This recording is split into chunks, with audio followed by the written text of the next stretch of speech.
Tonight, both the Department of Agriculture and the Orange County Sheriff's Office are investigating the death. So the Orange County Sheriff's Office role in this incident is to determine whether or not this is an accident. And based on all of our preliminary investigation and information, it appears to be a terrible tragedy, but our investigation is still open. So the Orlando Free Fall and its sister ride, the Star Flyer, will stay closed indefinitely. Tonight, we're taking a closer look at the risk you assume, though, when you buy a ticket for a ride like that, and who's liable if something goes wrong. Our team coverage continues with News 6's Troy Campbell.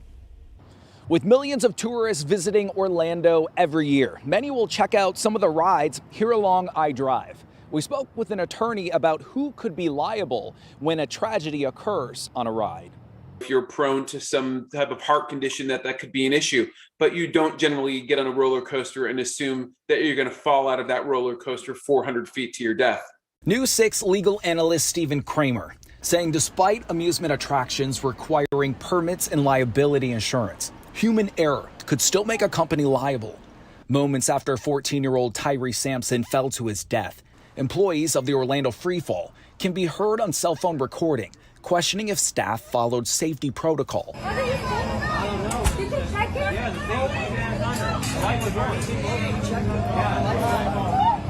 You guys are sure you checked it? Yeah. News 6 cameras were rolling as inspectors from the Florida Department of Agriculture and Consumer Services inspected the ride Friday, deciding to keep the attraction closed.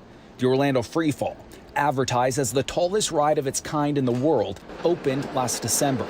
State inspections show after a permit was issued to operate, another inspection wasn't required to take place until June, totaling twice a year.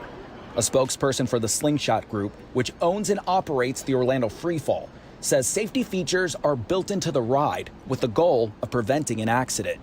The harnesses have to lock in, and if they have to lock, or else the ride will not operate.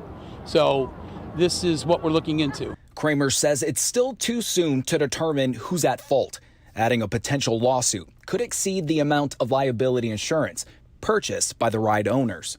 You make sure that every one of those passengers is secure in their seat, especially if you're going to put them in a position where they could be injured or die, especially if you're dealing with kids. Kramer adds video evidence of the incident will likely be very closely examined by both the 14-year-old's family and the owners of the ride.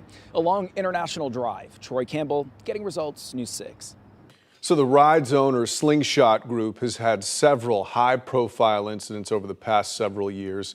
You'll remember in 2020, a 21-year-old fell to his death while working at the Star Flyer attraction. It's also there at Icon Park. Jacob Kaminsky was doing a safety check on the attraction when he fell to a lower platform.